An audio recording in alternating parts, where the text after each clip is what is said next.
श्री सच्चिदानंद सद्गुरु साईनाथ महाराज की जय. ஸ்ரீ சாயி சச்சரித்தம். ஸ்ரீ சாய் பாபாவின் அற்புத வாழ்க்கையும் உபதேசங்களும் காலம் சென்ற ஹேமந்த் பந்த் அவர்களின் மராட்டிய மூலத்திலிருந்து மொழிபெயர்க்கப்பட்டது. அத்தியாயம் 4. அத்தியாயம் 4 நாம் காணவிருக்கும் பகுதிகள் ஷிரடி சாய்பாபாவின் முதல் விஜயம் பற்றியும், ஞானிகளின் வருகை பற்றியும், ஷீரடி ஒரு புண்ணிய தீர்த்தம் என்ற தகவல் பற்றியும், சாய்பாபாவின் தோற்றம் மற்றும் கௌலி பூவாவின் கருத்து ஆகியவைகளை இப்பகுதியில் காண்போம். மேலும் விட்டலின் பிரசன்னம், பிரயாகையில் தாஸ்கனுவின் குளியல், சாய்பாபாவின் ஜென்மமும் அவரின் முதல் ஷீரடி விஜயமும் மற்றும் 3 சத்திரங்கள் ஷீரடியில் ஏற்பட்ட விவரங்களை பற்றியும் அத்தியாயம் 4 காணப்போகிறோம். முந்தைய அத்தியாயத்தில் சாயி சச்சரிதத்தை எழுத தூண்டிய சூழ்நிலைகளை விவரித்தேன். இப்போது ஷீரடிக்கு சாய்பாபாவின் முதல் விஜயம் பற்றி கூறுகிறேன். ஞானிகளின் வருகை. கீதையில் கண்ணபிரான் கூறுகிறார், தர்மம் அழிந்து அதர்மம் தலையெடுக்கும் போதெல்லாம் என்னை நானே அவதரித்துக் கொள்கிறேன். நல்லோரை காத்து தீயோரை அழிக்க யுகந்தோறும் அவதரிக்கின்றேன். இதுவே பகவானின் அவதார நோக்கம். பகவானின் சார்பாக ரிஷிகளும் ஞானிகளும் இப்பூவுலகில் தக்க தருணத்தில் தோன்றி அவதார நோக்கம் நிறைவேறும் முகமாக தமக்கே உரித்தான முறையில் உதவி செய்கிறார்கள்.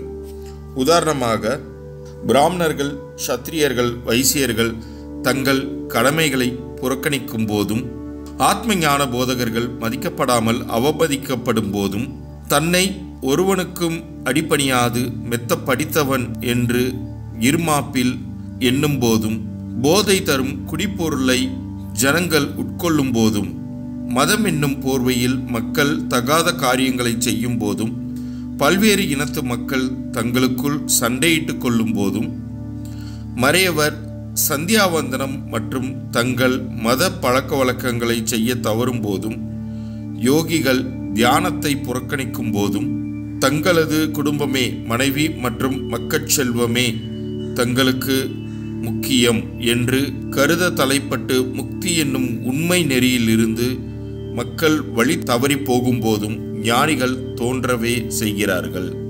ஞானிகள் தங்கள் மொழி, செயல் வழிகளால் காரியங்களை நெறிப்படுத்துகிறார்கள். அவர்கள் கலங்கரை விளக்கை போல சேவை செய்து நமக்கு மெய் நெறியை காண்பிக்கிறார்கள். இவ்வாறாக பின்வரும் ஞானிகளாகிய நிவ்ருத்தி, ஞானதேவ், முக்தாபாய், நாமதேவ், ஏக்நாத், துகாராம், நரஹரி, நர்சிபாயி, சஜன் சாயி, சவதா, ராம்தாஸ், கோரா, கோனாயி மற்றும் பலர் பற்பல காலங்களில் மக்களுக்கு மெய்நெறியை காண்பிக்க தோன்றவே செய்தனர். இவ்வகையில் இறுதியாக ஷீரடி சாய்பாபாவும் விஜயம் செய்தார். ஷீரடி ஒரு புண்ணிய தீர்த்தம். அஹமத் நகர் ஜில்லாவில் உள்ள கோதாவரி ஆற்றங்கரை மிகவும் அதிர்ஷ்டம் படைத்ததாகும். ஏனெனில் அது அநேக ஞானிகளை ஈன்று வளர்த்து அடைக்கலம் கொடுத்தும் இருக்கிறது. அவர்களுள் முக்கியமானவர் ஞானேஸ்வர். ஷீரடியும் அஹமத் நகர் ஜில்லாவில் உள்ள கோபர்காவன் தாலுகாவில் தான் இருக்கிறது. கோபர்காவனில் உள்ள கோதாவரி ஆற்றை கடந்தவுடன் நீங்கள் ஷீரடிக்குள்ள வழியை அடைகிறீர்கள். 9 மைல்கள் சென்றதும் நீம்காவன் அடைகிறீர்கள். அவ்விடத்திலிருந்து ஷீரடி தெரிகிறது. கிருஷ்ணா ஆற்றங்கரையில் உள்ள கனகாபூர், நரசிம்மவாடி, ஒதும்பூர் போன்ற மற்ற புனித கஷேத்திரங்களைப் போன்று ஷீரடியும் அறிமுகமானதும் புகழ்பெற்றதும் ஆகும். தாமாஜி செழித்து விளங்கியதும் ஆசிர்வதித்ததுமான பண்டரிபுரத்துக்கு அருகில் உள்ள மங்கள்வேடாவை போன்றும், சமர்த்த ராம்தாஸ் சஜ்ஜன்கட்டில் விளங்கியதை போன்றும், நரசிம்ம சரஸ்வதி நரோபாச்சுவாடியில் விளங்கியதை போன்றும், சாய்நாத் ஷீரடியில் செழித்து விளங்கி அதை வாழ்த்தினார். சாய்பாபாவின் சத்வ குணரூபம். சாய்பாபாவினால் ஷீரடி முக்கியத்துவம் பெற்றது. சாய்பாபா எத்தகைய பண்புள்ளவர் என்பதை காண்போம். கடப்பதற்கு மிகவும் கடினமான இக வாழ்வை அவர் வென்றார். சாந்தி அல்லது மன அமைதியே அவரின் அணிகலன், விவேகத்தின் பெட்டகம். அவர் வைணவ அடியார்களின் தாயகமாவார். அவர் கர்ணனையொப்ப வள்ளல்களுள் எல்லாம் தலை சிறந்த வள்ளலாக விளங்கினார். சாராம்சம் அனைத்திலிருந்தும் பெற்ற சாராம்சமாகவும் இருந்தார். அவருக்கு அழியும் பொருட்கள் மீது ஆசை இல்லை. அவருடைய ஒரே ஈடுபாடான ஆண்மை உணர்விலேயே எப்போதும் கவரப்பட்டார். இவ்வுலக பொருட்களிலோ அல்லது இவ்வுலகத்தை கடந்தவற்றிலோ அவர் மகிழ்ச்சி அடையவில்லை. அவரின் உள்ளம் ஒரு கண்ணாடி போன்று தூய்மையானது. அவரின் மொழிகள் எப்போதும் அமுதத்தை போன்றது. பணக்காரர் ஏழை யாவரும் அவருக்கு ஒன்றே. புகழ்ச்சி இகழ்ச்சி இவற்றை அவர் அறிந்திருக்கவில்லை அல்லது மதிக்கவில்லை. அவரே எல்லா உயிர்களுக்கும் இறைவனாவார். அவர் சரளமாக பேசி அனைவருடனும் பழகினார். நடிப்பையே தொழிலாக கொண்ட குமரிகளின் நடிப்பையும் நாட்டியத்தையும் கண்டபோதும், கஜல் போன்ற தெம்மாங்கு பாடல்களை கேட்டபோதும் இம்மி அளவும் சமாதி நிலையில் இருந்து அவர் விலகவில்லை. அல்லாவின் நாமம் எப்போதும் அவர் நாவில் இருந்தது. இவ்வுலகம் விழித்திருக்கும் போது அவர் தூங்கினார். இவ்வுலகம் தூங்கும்போது அவர் சுறுசுறுப்பாய் இருந்தார். ஆழ்ந்த கடலை போன்ற அவர் மனம் அமைதியாய் இருந்தது. அவரது இருப்பிடம் தீர்மானிக்க இயலாததாய் இருந்தது மற்றும் அவர் செய்கைகள் நிச்சயமாக புரிந்து கொள்ள இயலாததாய் இருந்தது. அவர் ஓரிடத்தில் வாழ்ந்தார் என்றாலும் இவ்வுலகின் நடவடிக்கைகள் அனைத்தையும் அவர் அறிந்திருந்தார். அவரின் தர்பார் மிகவும் அனைவரையும் ஈர்க்கக்கூடியதாகவே இருந்தது. தினந்தோறும் நூற்றுக்கணக்கான கதைகளை திருவாய் மலர்ந்தார். ஆனாலும் மௌன விரதத்திலிருந்தும் பெறவில்லை.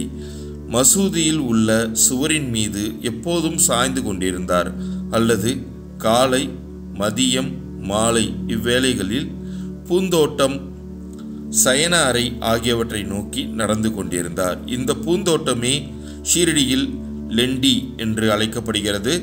அவர் உறங்கும் அறை சாவடி என்று அழைக்கப்படுகிறது. எப்போதும் ஆன்ம உணர்வில் கருத்துள்ளவராகவே இருந்தார். சித்தராயினும் சாதகரை போன்று நடித்தார். அவர் எளிமையாகவும் தாழ்மையாகவும் அகங்காரமற்றும் இருந்து எல்லோரையும் மகிழ்வித்தார். இவரே நமது சாய்பாபா. ஷீரடி மண் சாய்பாபாவின் திருவடிகளால் மிதிப்பட்டதால் அசாதாரண முக்கியத்துவம் பெற்றது. ஆலந்தியை ஞானேஸ்வரும் பைடனை ஏக்நாத்தும் உயர்த்தியதை போன்று ஷீரடியை சாயி உயர்த்தினார். ஷீரடியின் புல்லும் அரும்புகளும் கற்களும் ஆசீர்வதிக்கப்பட்டவைகளாக இருந்தது. ஏனென்றால் அவைகள் எளிதாக சாயியின் திருவடிகளை முத்தமிட முடிந்தது. திருவடி தூளிகளை தமது தலையில் ஏற்றுக்கொள்ள முடிந்தது. நமது அடியவர்களுக்கு ஷீரடி மற்றும் ஒரு பண்டரிபுரம், ஜெகநாதம், துவாரகை, காசி, ராமேஸ்வரம், பத்ரி, கேதாரம், நாசிக், திரியம்பகேஸ்வரம், உஜ்ஜயினி, மகாகாலேஸ்வர் அல்லது மகாபலேஸ்வர கோகர்ணம் போன்று ஆகியது. ஷீரடியில் சாய்பாபாவுடன் தொடர்பு கொள்வதே நமது இலக்கு லட்சியம். அது இவ்வுலக உணர்வை தனித்து தன்னுணர்வை எளிதில் வழங்குகிறது. சாய்பாபாவின் தரிசனமே நமது யோக சாதனம். அவருடன் பேசுவது நமது பாவங்களை கழித்துறச் செய்யும். அவரின் திருவடிகளுக்கு நறுமண எண்ணெய் தேய்ப்பதே நமது திருவேணி நீராடலாகும். அவரின் திருவடி தீர்த்தத்தை அருந்துவதனால் நமது ஆசைகள் அற்றுவிடும். அவரின் ஆணையே வேதம். அவர் திருநீற்றுச் சாம்பல் பிரசாதத்தை உண்ணலே எல்லாவற்றையும் தூய்மையாக்கும். நமக்கு ஆறுதல் அளித்த அவரே நமது எல்லாம் வல்ல கடவுள்களும் பரபிரம்மமும் ஆவார்.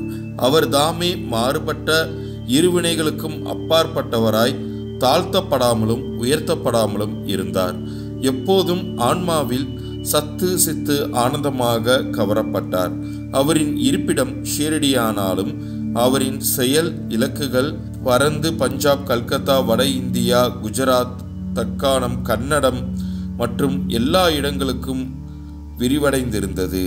இவ்வாறாக திக்கெட்டும் நெடுந்தூரம் சாயின் புகழ் பரவி எல்லா பகுதியிலிருந்தும் அடியவர் திருக்கூட்டம் அவரின் தரிசனத்தையும் ஆசீர்வாதத்தையும் பெறுவதற்காக வந்தது.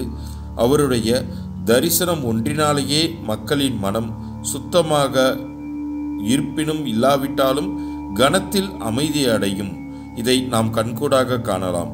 பண்டரிபுர விட்டல் ரகுமாயியை சேவித்த அதே ஈடு இணையற்ற மகிழ்ச்சியை அவர்கள் பெற்றார்கள் என்றால் அது மிகையாகாது.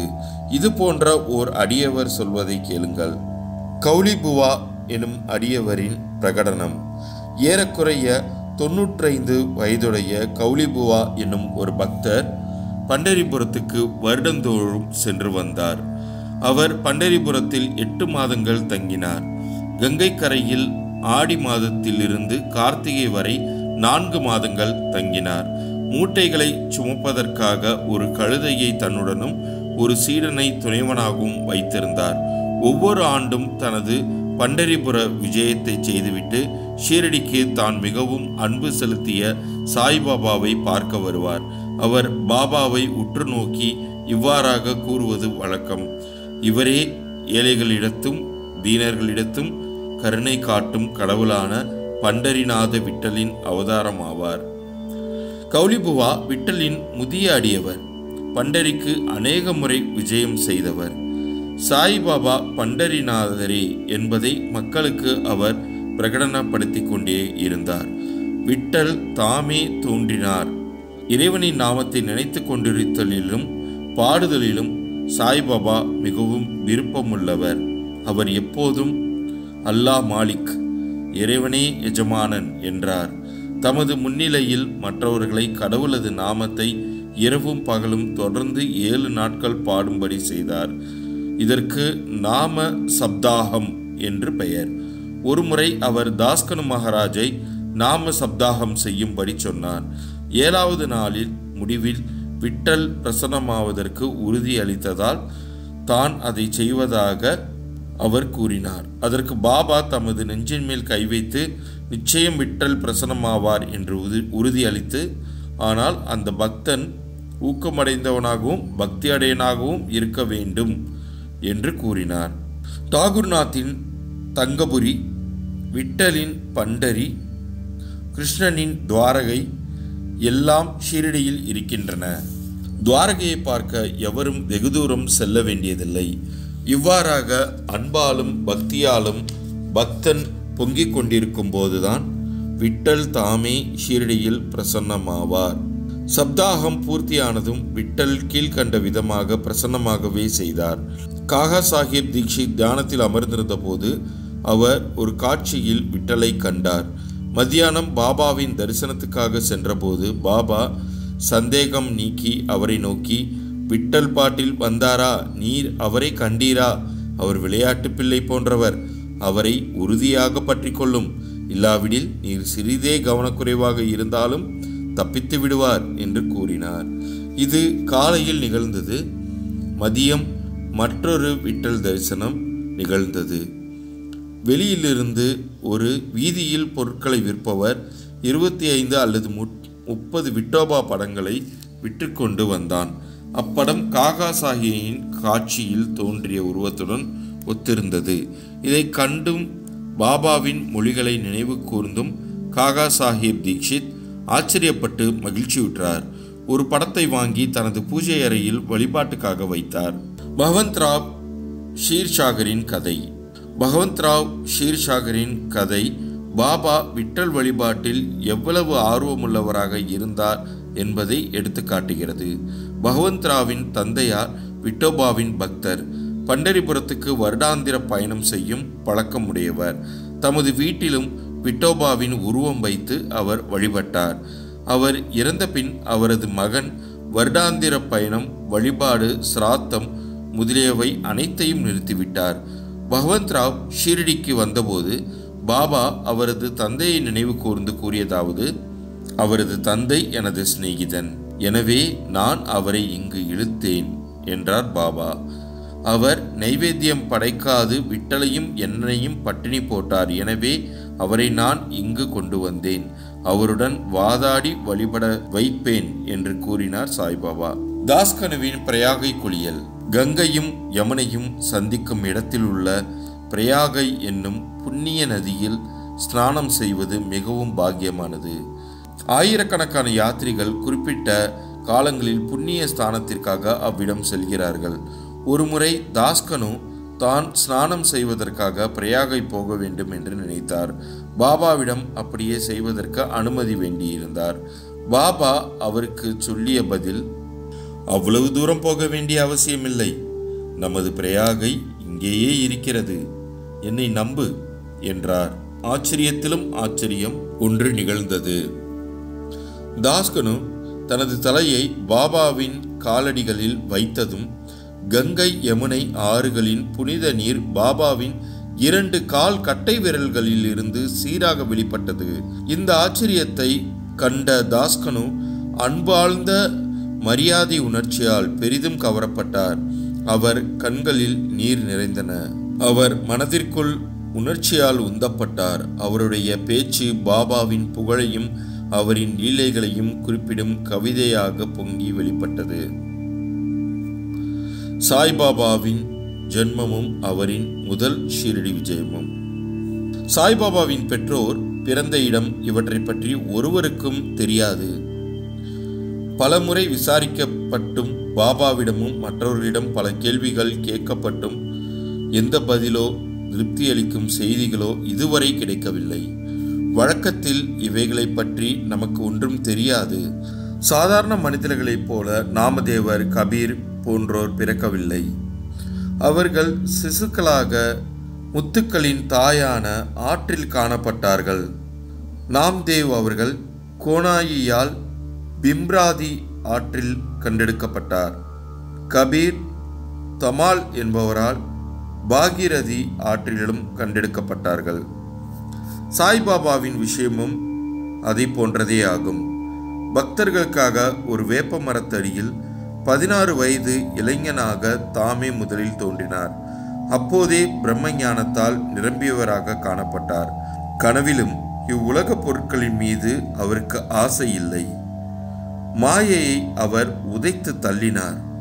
முக்தி அவர்தம் காலடியில் பணி செய்தது.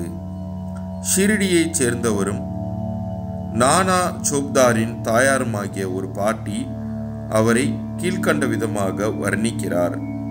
அழகும் சுறுசுறுப்பும் மிகுந்த சுந்தரமும் உடைய இந்த இளைஞன் முதலில் வேப்பமரத்தடியில் ஆசனத்தில் அமர்ந்திருந்தவாறு காணப்பட்டான். அக்கிராமத்து மக்கள் இத்தகைய இளம் வயது உடையவன் வெப்பத்தையோ குளிரையோ பொருட்படுத்தாது அத்தகைய கடின பயிற்சி பழகுவதை கண்டு ஆச்சரியத்தால் தாக்கப்பட்டனர். பகலில் ஒருவருடனும் பழகுவதில்லை, இரவில் ஒருவருக்கும் அஞ்சுவதில்லை. இந்த இளைஞன் எங்கிருந்து வந்தான் என்று மக்கள் ஆச்சரியப்பட்டு கேட்டுக்கொண்டனர். ஒரு சாதாரண கவனிப்பே அவன் மீது எல்லோருக்கும் அன்பு கொள்ளும் அளவிற்கு இருந்தது.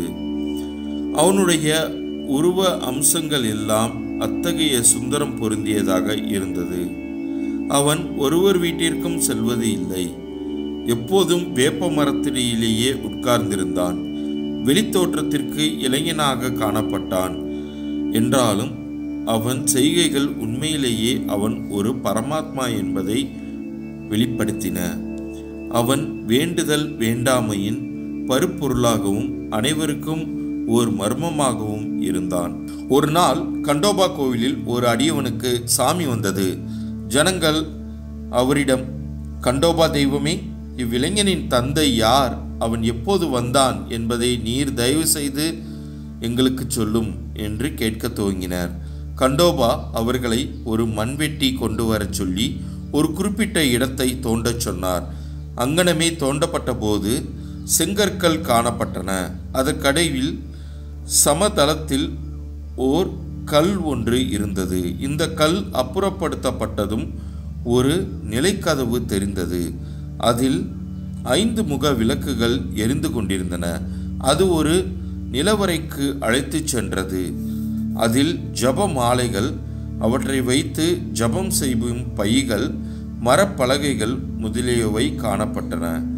கண்டோபா கடவுள் கூறியதாவது: இந்த இளைஞன் இங்கு 12 ஆண்டுகள் பயிற்சி செய்தான் என்று கூறினார். பிறகு ஜனங்கள் அந்த இளைஞனிடம் இதை பற்றி கேட்க துவங்கினர். அவன் அவர்களை திசை திருப்பி அது தன்னுடைய குருவினிடம் என்றும் அவருடைய புனிதமான இடம் என்றும் அதை நன்றாக பாதுகாக்கும்படியும் வேண்டிக் கொண்டான். அதுவே இன்றளவும் குருஸ்தான் என்ற பெயரில் ஷீரடியில் மக்களின் தரிசனத்திற்காக வேப்ப மரத்தடியில் காணப்படுகிறது. ஜனங்கள் அப்போது கதவை முன்பிருந்தபடியே மூடிவிட்டனர். அரச மரமும் அத்தி மரமும் புனிதமாய் இருப்பது போல பாபா வேப்ப மரத்தையும் அதே அளவில் புனிதமாக கருதி அதையே பெரிதும் விரும்பினார். வஹல்சாபதியும் மற்ற அடியவர்களும் இந்த விடத்தை பாபாவின் குருநாதர் சமாதி அடைந்த இடமாக கருதி சாஷ்டாங்க சரணம் செய்தனர். 3 சத்திரங்கள் உருவான கதை. வேப்பமரம் இருக்கும் இடமும் அதை சுற்றியுள்ள இடமும் ஹரிவிநாயக் சாதே அவர்களால் வாங்கப்பட்டு சாதேயின் சத்திரம் என்ற பெயரில் ஒரு பெரிய கட்டிடம் எழுப்பப்பட்டது. அங்கு திரண்ட புனித யாத்ரீகர்களுக்கு அது ஒன்றே தங்கும் இடமாய் இருந்தது. வேப்பமரத்தை சுற்றி ஒரு மேடை கட்டப்பட்டது. தங்கும் இடமும் படிக்கட்டுகளுடனும் அது அமைக்கப்பட்டது. படிக்கட்டுகளின் அடியில் ஒரு இருப்பிடம் இருக்கிறது. பக்தர்கள் அம்மேடையில் வடக்கு நோக்கி அமர்கிறார்கள். வியாழன் வெள்ளிக்கிழமைகளில் மாலை நேரங்களில் அங்கு வாசனை பொருட்களை எரிப்பவர்கள் கடவுள் கிருபையால் மகிழ்ச்சியுடன் இருப்பர் என்று சாதே அவர்களால் தெரியப்படுத்தப்பட்டது. இந்த கோவில் மிகவும் பழமையானது, உதிர்ந்து கொட்டும் தன்மை உடையதாகவும் பழுது பார்க்க வேண்டியதாகவும் இருந்தது. அதற்கு தேவையாய் இருந்த பழுது பார்க்க வேண்டியவை, சேர்க்க வேண்டியவை, மாறுபாடுகள் எல்லாம் சமஸ்தானத்தால் பின்னாளில் செய்யப்பட்டன. 2வது சத்திரம். சில ஆண்டுகளுக்கு பின் தீக்ஷித் என்ற பம்பாயைச் சேர்ந்த வக்கீல் இங்கிலாந்து சென்றிருந்தார். அங்கு நேரிட்ட ஒரு விபத்தில் தனது காலை முறித்து கொண்டார். இக்காயம் எந்த விதத்திலும் குணப்படும் வழியை காணவில்லை. நானா சாஹேப் சந்தோர்கர் சாய்பாபாவிடம் முயற்சிக்கும்படி அறிவுறுத்தினார். எனவே அவர் 1909 சாய்பாபாவை கண்டு தனது கால் ஊனத்தை விட தனது மன ஊனத்தை குணமாக்கும்படி வேண்டிக் கொண்டார். சாய்பாபாவின் தரிசனத்தால் மகிழ்ச்சியுற்று ஷீரடியிலேயே தங்கிவிட முடிவு செய்தார். எனவே தனக்காகவும் அடியவர்களுக்காகவும் ஒரு சத்திரத்தை எழுப்பினார். 10/2/1910 அன்று அக்கட்டிடத்திற்கு அஸ்திவாரம் இடப்பட்டது. இந்த நாளில் மற்ற 2 முக்கிய சம்பவங்கள் நிகழ்ந்தன.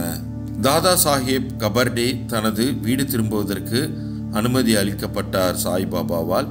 மேலும் சாவடியில் இரவு ஆர்த்தி தொடங்கியது.